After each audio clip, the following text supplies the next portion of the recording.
This is Royce Hall, your host of the Coffee Dreamin podcast, your online network for sales leaders, operations leaders, marketing leaders connected to the Salesforce ecosystem. Thank you for listening, and be sure to like, subscribe, and share. Hey, this is Royce Hall, your host of Coffee Dreamin, and I'm joined by Bill Greenhaw here today. Many of you may know Bill from the Salesforce ecosystem as the founder organizer of Tahoe Dreamin. Bill, it is great to have you here today. Thanks. Thanks for having me. Well, Bill, I've known you for a few years, and I've been to Tahoe Dreamin', an incredible event, and I just wanted to get a little time with you and just kind of share your passion. Tell me why Tahoe Dreamin', like what got you into that? What was the kind of vision and passion behind that for you? Yeah, thanks for asking. Again, my name is Bill Greenhaw. So Tahoe Dreamin is a Salesforce community conference. When you see any of the community conferences, that means it's put on by people like me in the community.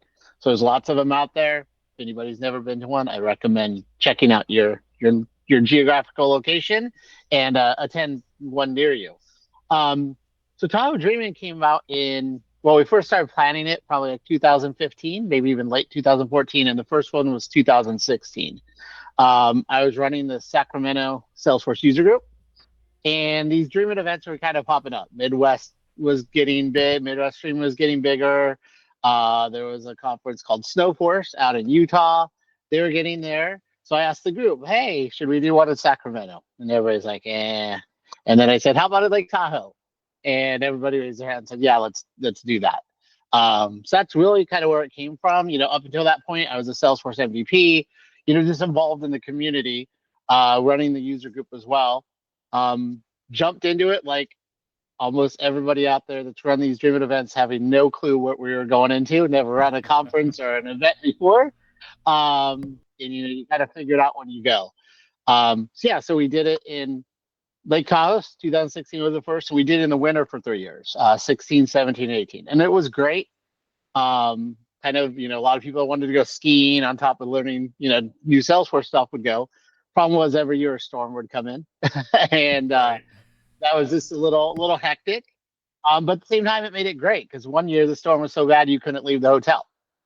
So it was 2 days straight of just Salesforce networking and collaboration, right? Because everybody was stuck in a hotel, couldn't go anywhere. So in some ways it was great. But we couldn't do the winter, continue that. So we moved it to the summer in Tahoe, which anybody's ever been in Tahoe in the summer, just as great as the winter, just very different, right? A lot of hiking, stuff like that. Great area still to be. And we did that. We had to even go through the COVID years because then you didn't let us out of the contract. I think that's where I first met you. It was kind of one of those early COVID years. Um, but as you said, unfortunately, actually you didn't say it. I think it was one of our earlier conversations. Unfortunately, this is the last year of Tahoe Dreaming.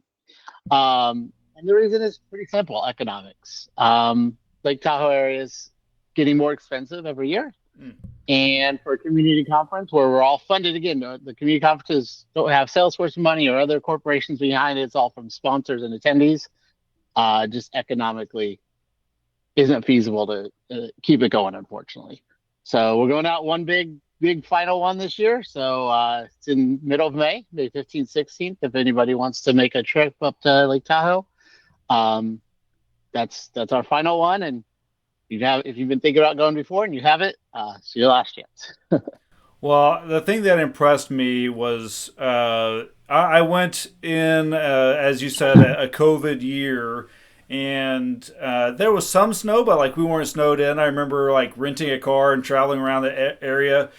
Incredible! It's just a beautiful place. So like, kudos to you all. You definitely picked the prime location, and Yeah, you I know always joke about being in Tahoe is great and everything, and but there's actually, believe it or not, science behind it. You get people in those environments of nature and surrounded by all that, and you learn more. So some people unfortunately think, oh, we're just going on a vacation up to Tahoe. No, trust me, it's 2 full days of hard, as you probably saw, Salesforce stuff. But then after that, enjoy the Tahoe, enjoy kind of the relaxation up there.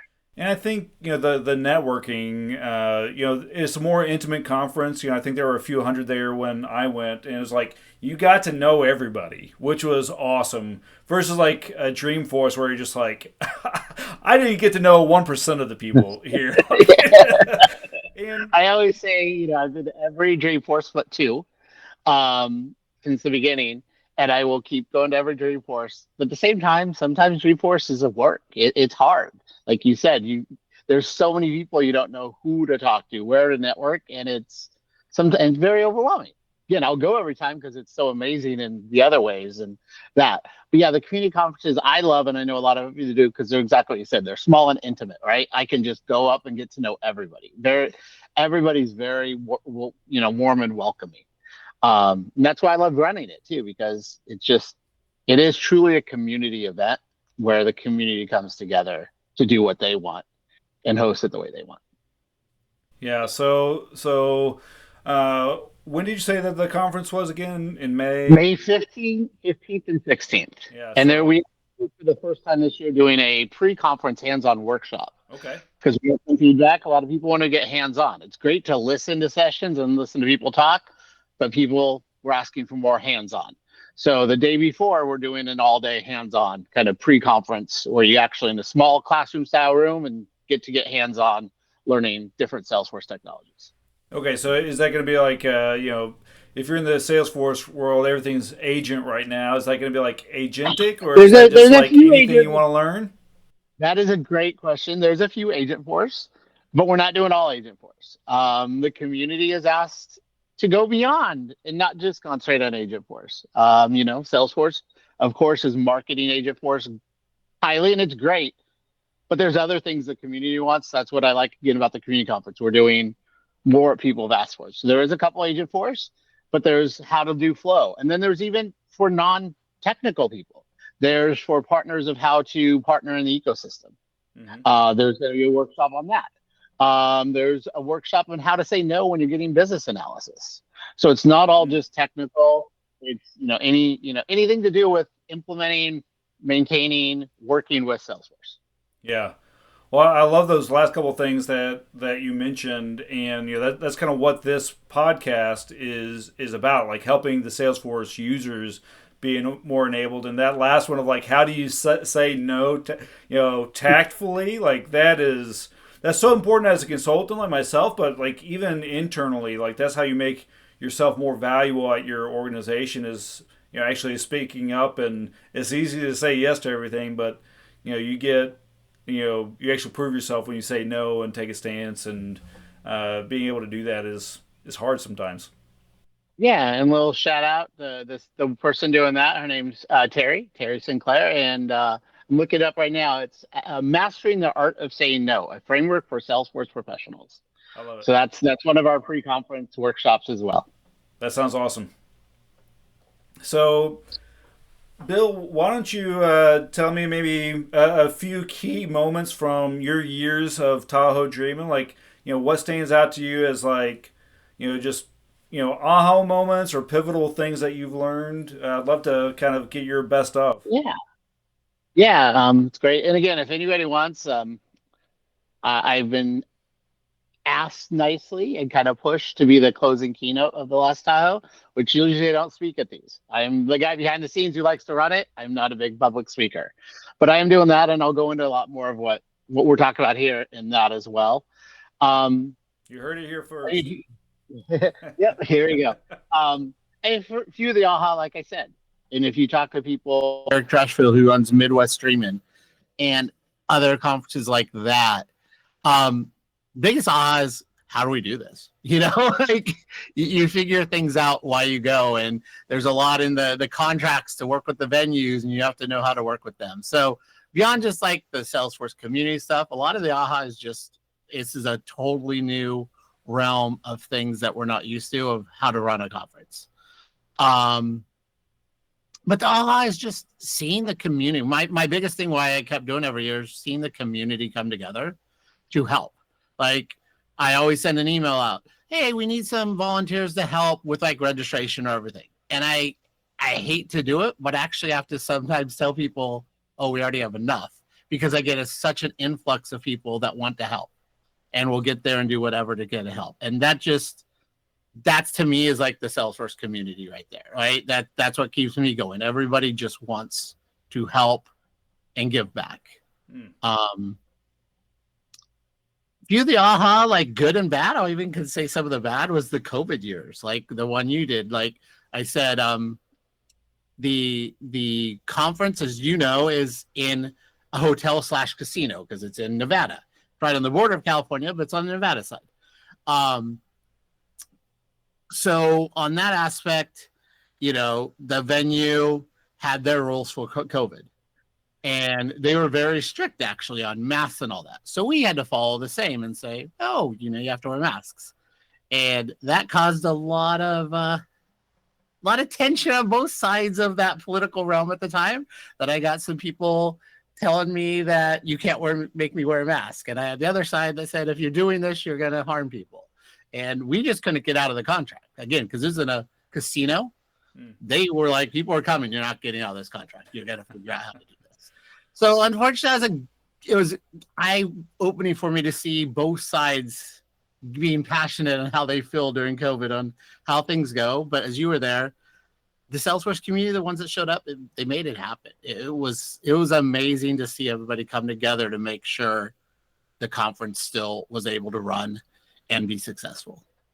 Yeah, I remember that, and man, I knew that just everybody that was putting on these conferences was in such a bind that year.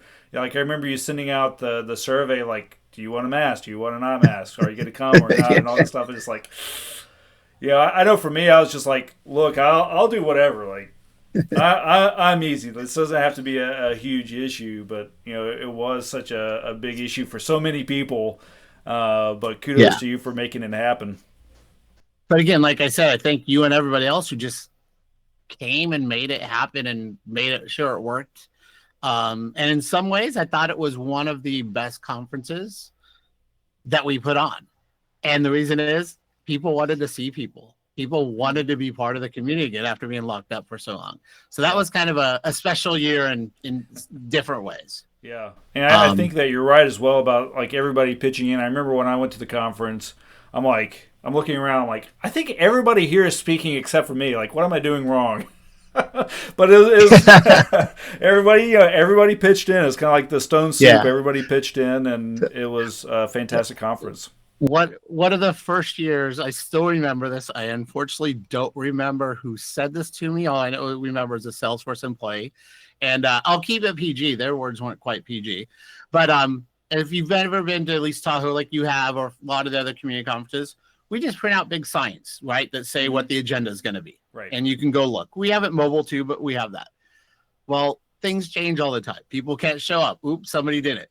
So since we're not a big corporation behind us, we just take a black marker, cross out on there, and you write a new session name right on these signs. Yeah. And I remember a Salesforce employee walks by and says, "This is why I love the Dream event. You guys just get done," and just kept walking. And it's kind of how it is, right? We're scrappy, we're community, and we just get things done. At the last year's conference, unfortunately, if so many things have happened, but if you remember, I forgot what the company was. Microsoft's involved again, where airlines couldn't fly and shipping stuff didn't happen because there was that Right, one yeah. like software I problem. think it was Well, we had three Cloudflare. speakers. We had three speakers who couldn't show up, Yeah. and our badges got lost in shipping somewhere. They didn't know where it is. So, but other people were just there. A Salesforce employee, the lady who started Astro, she's the one that's like in your background right there. She just overheard and said, "Oh, I just did a keynote at the other Dream event. You just want me to go talk?" And she just went right up there and stepped in and did it. And again, that's what you get at the community conferences, not just Tahoe, and all of them is just people pivot and just make it happen and make it work. And that's what I like, part of the love of it, right? Maybe it's not always as polished as a Dreamforce, but in my opinion, that's the appeal. You know, Yeah. And if you think about what makes Salesforce, the word that keeps coming up is Ohana, right? Like they have the Mhm. Ohana Slack. If you don't know about that, online network. But it's that idea of family, and when you go to Dreamforce, it's like it feels like a massive conference, right? And people are going all over the place, but when you go to these smaller events like Tahoe Dreamin, that's where you get that kind of family feeling, and that I don't know, that presence of the brand that people are Yeah. after. They want to Yeah. belong in the community, and that's where they feel it the most, I think. And I like that you say family because I also do it at Tahoe. I know some of the other community conferences do.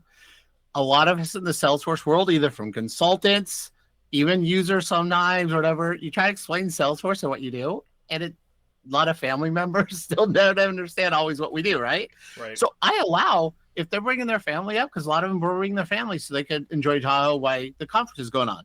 I tell them bring the kids and the family to walk through the expo area. Yeah. As long as the kids are good, like you're never gonna get that like at a Dreamforce. So we always say we're family friendly. Let your family see what you do. My Yeah. son Yep. was born in 2016, the same year the very first conference happened. He's been involved in every year. This is part of his like life, and he loves it. He loves just helping and being involved, and he's already like part of the Salesforce community. Just because everybody just loves that, right? Like the family getting other people involved. Yeah, I So it remember. keeps me going too. I remember seeing him walking up and down the hallway with you Yeah, when I went there. Yep. yeah. And of course, He loves there's to help. the sticker game is impressive as well. Everybody brings their stickers to trade and everything. Great for the kids too. Yeah, and that one, Michelle Hansen's the big one on that, and she'll be at our last Tahoe. She's like the sticker queen. She's got tons of them. They do a whole big exchange. I know that a lot of these conferences. Well, I'm more of a sticker hoarder. I don't really share mine much. I kind of just keep them to myself. I've got a big old bin in the closet in my office just full of stickers. And usually, if I go to like a Salesforce event or a Salesforce tower, I'm like, I'll grab 3 or 4 of these. I can trade them for something, There you go. currency in the ecosystem down the line. Well, Bill, can I ask you what's next? So Tahoe Dreamin is winding down. Is there another Dreamin in the future, or That, what's that, next? that, that is a great question. I can't give you the exact answer. I know I will want to do something. That's all I can say. Like, oh, it'd be nice to have a break, but I know me, and eventually I'm going to want to do something. We've talked about not just me, other people along with me have talked about maybe trying to do more specific type of dreaming events around a specific groups of people instead of just a broad one. Okay. One was talking about doing it in Napa and for partners. So then all the partners could be in Napa and have that like wine kind of event. That would be a very expensive conference. I don't know Yeah. if having, but yeah, we've talked about kind of doing that. Well, you have to come to Kentucky. We can have bourbon dreaming. There you go, Bourbon Dreamin. That actually, I'm not kidding you, has got discussed before too, having Well, there kind you of a go. little road tour of different places. Um, and one thing I'm going to talk about this more at my closing keynote too. One thing I think that might be changing in Dreaming events, and I'm not sure, this is just my opinion, is how we're even trying the hands-on workshops this year. I think that's going to become more popular in the future on the Dreaming events because one, they're lower cost to do. You don't need as many sponsors to get those venues that could just be more classroom style, instead of Okay. big session Sure. rooms. So that's one thing I'm thinking about is maybe doing like workshop Dreamins where, you get like 6 or 7 small classroom styles and just do 2 days of hands-on workshops. And there's not a lot of the speaking sessions. It's just more like hands-on. Because again, that's one thing people have been asking more on because at at Dreamforce and TDX, you get a lot of those speaking sessions, which they have hands-on too, but you get a lot of that there. So that might be one way because of a lower cost. It's again, the Dreaming events aren't funded by Salesforce or others. That's one thing I'm looking into that might happen in the future. Very good. Well, you have to keep us updated and keep us in the know on those Yeah. Oh, events. you definitely will. You definitely will get my message for that. Sounds good. And are you going to keep the Tahoe Dreamin' Slack open? Probably we'll probably rebrand it for just some type of community thing because we do actually have close to 4,000 people in that Slack. So Yeah. So yeah, we'll do something, maybe merge with the Salesforce Ohana or something like that, Slack. But yeah, it will still be there. Very good.